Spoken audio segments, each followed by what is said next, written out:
எல்லாருக்கும் வணக்கம். நான் உங்கள் உள்ளம் நிறைந்த தோழி. நான் நல்லா இருக்கேன். நீங்க எல்லாரும் நல்லா இருப்பீங்கன்னு நம்புறேன். இன்னைக்கு ஒரு அழகான கதை.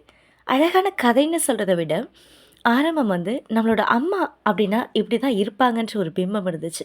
அதுதான் ரொம்ப நாளா என்னோட உள்ளத்துலயும் இருந்துச்சு. அம்மானா எல்லாத்தையும் சாக்ரிஃபைஸ் பண்ணுவாங்க. குழந்தைகளுக்காக குடுப்பாங்க. அவங்களோட வாழ்க்கையே அவங்களோட குழந்தைங்களுக்காக தான்.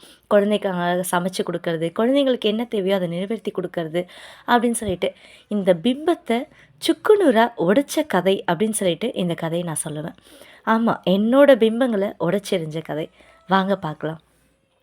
மாதவி 18 வயசு தான் ஆயிருந்த ஒரு பொண்ணு. அவளுக்கு அவங்க வீட்ல அவங்க அப்பாவுக்கு உடம்பு முடியாம இருந்ததுனால, சீக்கிரமா கல்யாணம் பண்ணணும்னு 18 வயசுல கல்யாணம் பண்ணி வச்சாங்க. மாதவி கிருஷ்ணன கல்யாணம் பண்ணிக்கிறாங்க. தன்னோட 18 வயசுல பிரெக்னன்ட்டும் ஆகுறாங்க. 19 வயசுல ஒரு குழந்தையும் பிறக்குது. ரொம்ப சந்தோஷமா இருந்துச்சு. ரவின்னு பேர் வச்சாங்க அந்த பையனுக்கு. அந்த பையன் பொறந்து ஒரே வருஷத்துல அவங்க அப்பா கிருஷ்ணன் ஒரு ரோடு ஆக்சிடெண்ட்ல இறந்து போறாரு. மாதவிக்கு ஒண்ணுமே புரியல. இவ்வளோ நாள் அப்பா அப்பான்னு உலகமா இருந்துச்சு. அதுக்கப்புறம் ஹஸ்பண்ட் இந்த 2 வருஷத்துல அவரோட அரவணைப்புல இருந்தாங்க. திடீர்னு அந்த ஹஸ்பண்டும் போக, அப்பாவும் இப்ப இல்ல. அவங்களுக்கு என்ன பண்றதுன்னே புரியல. யார்கிட்டயும் போய் நிக்கவும் முடியல. யாரும் அவள அரவணைக்கவும் இல்ல. நல்ல வேளை கிருஷ்ணன் ஒரு கவர்மெண்ட் ஜாப்ல இருந்தனால, அந்த வேலை மாதவிக்கு கிடைக்கிற மாரி பண்ணாங்க. மாதவி ரொம்பலாம் படிக்கல. அதனால நார்மலா ஒரு ஆஃபீஸ் ஒர்க் தான் அவளுக்கு கிடைச்சது. 2 பேருமே ரொம்ப சந்தோஷமா இருந்த வாழ்க்கைகள தாண்டி, இப்போ ஒரு வயசு குழந்தையோட மாதவி நின்னுட்டு அந்த வேலைக்கு போறது, ரொம்ப அவளுக்கு கஷ்டமா இருந்துச்சு. ஆனா, இந்த சூழ்நிலையில யாருகிட்டயுமே போய் நிக்கக்கூடாது இனிமேல் அப்படின்னு சொல்லிட்டு முடிவெடுத்தா. வர சம்பளத்தெல்லாம் எவ்வளோலாம் சேர்க்க முடியுமோ, அவ்வளோலாம் சேர்த்தா. குழந்தையும் ரொம்ப பத்திரமா பார்த்துக்கிட்டா. எவ்வளோ முடியுமோ அந்த அளவு கண்ணும் கருத்துமா பார்த்துக்கிட்டா. ஆனா, மாதவி ஒரு பிராக்டிகல் வுமன் ஆயிட்டாங்க. ஏன்னா, இவ்வளோ நாள் அப்பா, ஹஸ்பண்ட் இருந்துட்டு திடீர்னு வெளிய போக, வேலை இதெல்லாம் வரும்போது, ரொம்ப ப்ராக்டிக்கலா எல்லாத்தையும் புரிஞ்சுக்க ஆரம்பிச்சுட்டா. ஸோ பையனையும் அப்படிதான் வளர்த்தாங்க. என் பையன், என் பையன் கட்டுப்போக்குப்பா இருக்காம, இது இப்படிதான், இந்த வயசு இப்படிதான், இது இப்படிதான்ற ஒரு ப்ராக்டிக்கல் வுமனா தான் இருந்தா. மாதவி அவ்வளோ நாள் அவ சேமிச்ச காசுல அழகா ஒரு வீடும் வாங்குனாங்க.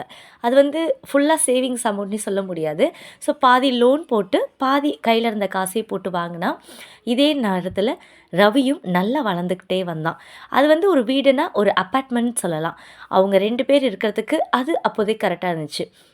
2 ரூமு, ஒரு ஹாலு, ஒரு கிச்சன், 2 ரூமுன்னு சொல்லலாம். ஆனா வந்து ரொம்ப இடுக்கமா இருக்கும். ரூம்ஸ் இவ்வளோ இருந்தாலும், பக்கத்து ரூம்ல பேசுறது இந்த ரூம்ல கேட்கும். ஹால்ல நீங்க நடந்தீங்க அப்படின்னு சொன்னா, உள்ள ரூம்ல கேட்கும். ஸோ இந்த மாரி தான் அந்த வீடு இருக்குது. ஆனா இது அவங்களுக்கு ரொம்ப பெரிய வீடா தெரிஞ்சது. மாதவிக்கும், ரவிக்கும். ரவிக்கு ஒரு 24 வயசு வந்தோனே மாதவி யோசிச்சா, இதுதான் கரெக்ட்டான நேரம். கல்யாணம் பண்ணி வைக்கணும் அப்படின்னு சொல்லிட்டு. ரொம்ப அழகா ரம்யான்னு ஒரு பொண்ணு, நல்ல குணமானவங்க தான் கல்யாணம் பண்ணி வந்தாங்க. வந்த நேரத்துலருந்து ரவியும், ரம்யாவும் ரொம்ப அந்யோன்யமா இருந்தாங்க. ரவி வந்து ஆல்ரெடி அம்மா ப்ராக்டிகலா இருக்கனால, இவனும் ரொம்ப ப்ராக்டிகலா எடுத்துப்பான் எல்லாத்தையும்.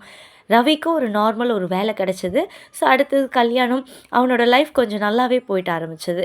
ரவியும், ரம்யாவும் கல்யாணம் ஆன உடனே ஹனிமூன் போனாங்க. ரொம்ப ஜாலியா இருந்தாங்க. அவங்களுக்குள்ள தனிமைகள் ரொம்ப இருந்துச்சு. ரொம்ப அந்யோன்யமா இருந்துட்டு, வீட்டுக்கு வராங்க. 1 வாரம் ஹனிமூன்ல இருந்த அதே மூடு மாறவே இல்ல ரவிக்கு. அவனும் ரொம்ப சந்தோஷமா இருக்கான். ஏன்னா என்ன இருக்கு? அம்மா, வேலை, நிம்மதியான சாப்பாடு, வீடு இருக்கு, ஆசை மனைவி, ரொம்ப அழகான மனைவி.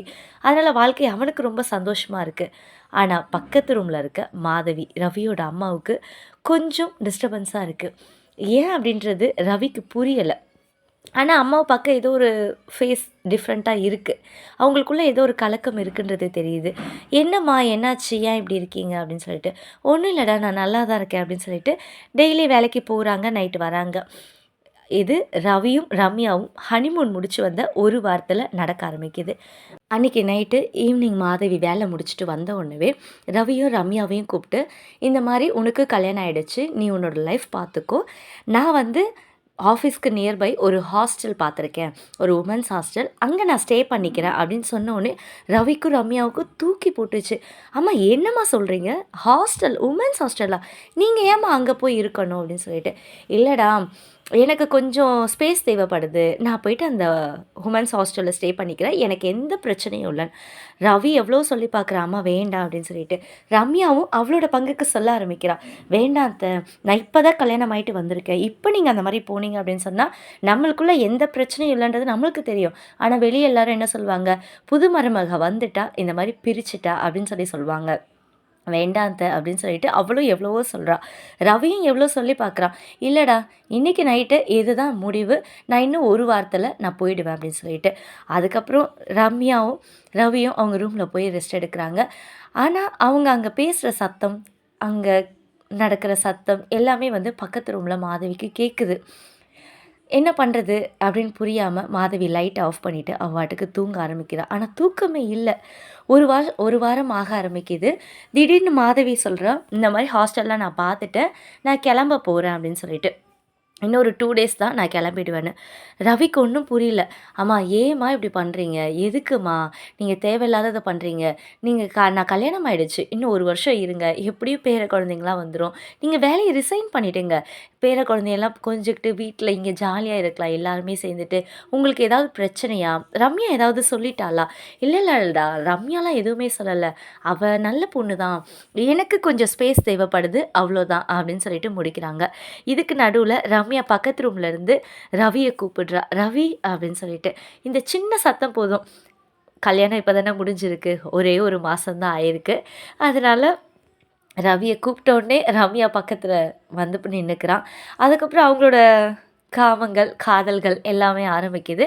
இத ரவி அம்மாகிட்ட பேசிட்டு இருந்தத மறந்து ரம்யா கூட ஜாலியா பேச ஆரம்பிச்சிடுறான். அம்மாவும் அவங்க ரூம லைட்ட ஆஃப் பண்ணிட்டு படுக்குறாங்க. ஆனா அவங்களுக்கு தூக்கம் வரல. லைட்ட போட்டுட்டு மறுபடியும் புக்ஸ் எல்லாம் எழுத ஆரம்பிக்கிறாங்க. ரவி இங்கேருந்து சவுண்ட் குடுக்குறான். "அம்மா, என்ன நீங்க இன்னும் தூங்கலையா?" அப்படின்னு சொல்லிட்டு. ஏன்னா அவங்களோட சத்தம் அங்க கேட்டுட்டே இருக்கு. "இல்லடா நான் தூங்குறேன்" அப்படின்னு சொல்லிட்டு லைட் ஆஃப் பண்ணிட்டு படுக்குறாங்க. படுத்து தூக்கம் வரல. மறுபடியும் நடக்க ஆரம்பிக்கிறாங்க. அவங்க பக்கத்து ரூம்ல நடக்கிற சத்தம் ரவிக்கு இங்க கேட்குது. "அம்மா, நீங்க இன்னும் தூங்கலையா? ஏன் நடந்துக்கிட்டே இருக்கீங்க?" அப்படின்னு சொல்லிட்டு. இதுக்கு மேல மாதவி எதுவும் பேசல.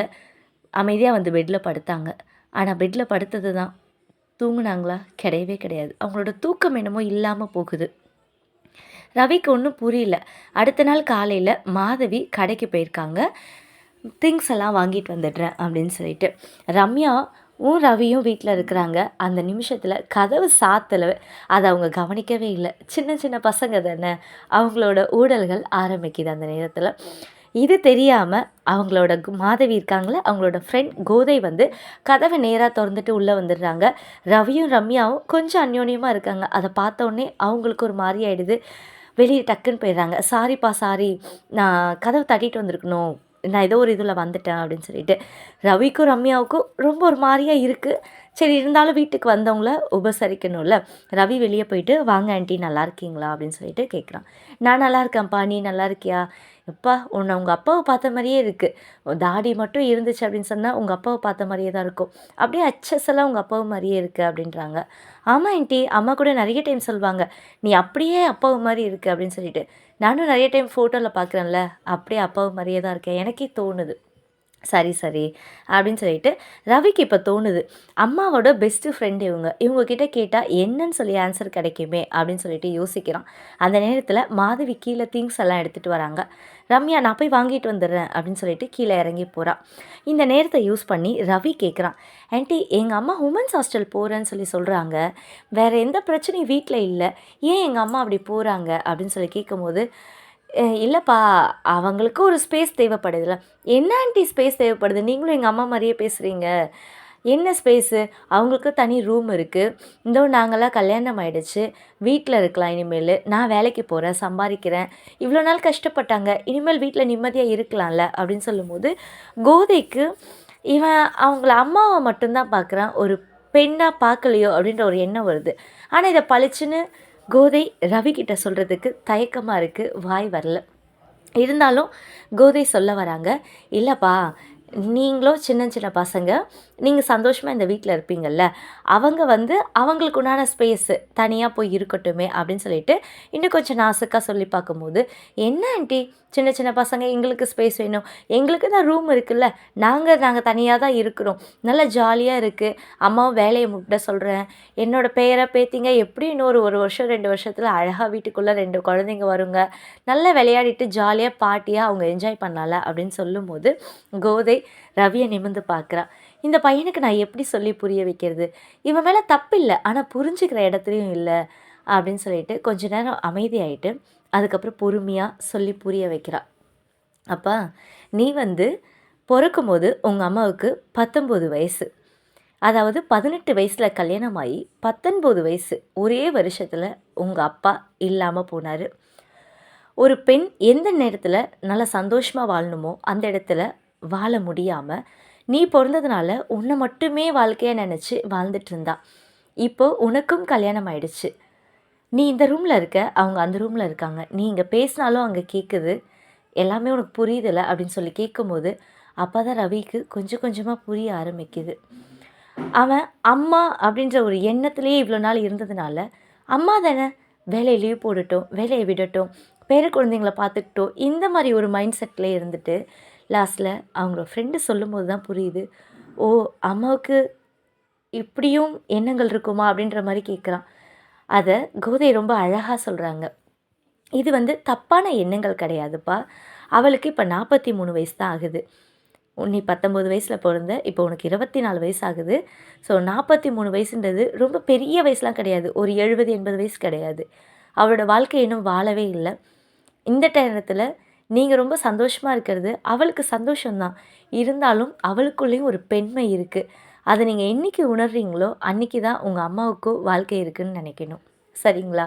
அப்படின்னு சொல்லும்போது அப்பதான் ரவிக்கு புரியவே ஆரம்பிக்குது. இப்போ எல்லா பசங்களும் அத தான் நெனைக்கிறாங்க. அம்மா, அப்பாங்க கல்யாணம் பண்ணிக்கிறாங்க. குழந்தைன்னு ஒண்ணு பெத்துக்கிறாங்க. அந்த குழந்தைங்களுக்காகவே வாழ்றாங்க. அடுத்தது அந்த குழந்தைங்க பெரியவங்களான உடனே அவங்களுக்கு கல்யாணம் பண்ணி வைக்கிறாங்க. அவங்களோட பேர குழந்தைங்கள பார்த்துக்கணும். இப்படி தான் நினைக்கிறாங்க. ஆனா, கல்யாணம்னு ஒண்ணு ஆனா, அவங்களுக்குள்ள ஒரு ஸ்பேஸ் இருக்கு. அவங்க பெரியவங்கள ஆனதும் அவங்களுக்குன்னு ஒரு ஸ்பேஸ் இருக்கு. ஏன்னா கல்யாணம் ஆனதும் ஃபுல்லா உங்கள பார்த்து வளர்க்க, உங்கள கல்யாணம் பண்ணி குடுக்க, இதுலயே அவங்களோட லைஃப் முக்காவாசி போயிடுது. உங்களுக்கு கல்யாணம் பண்ணி குடுத்ததுக்கப்புறம் அவங்க அவங்களோட வாழ்க்கைய வாழணும்னு ஆசைப்படுவாங்க. அவங்களுக்குன்னு ஒரு தனி ஸ்பேஸ் அந்த நேரத்துல தேவைப்படும். அதெல்லாம் நீங்க புரிஞ்சுக்கோங்க அப்படின்னு சொல்லிட்டு கோதை ரொம்ப அழகா அவனுக்கு புரிய வைக்கிறாங்க. அப்பதான் அவனுக்கு புரியுது.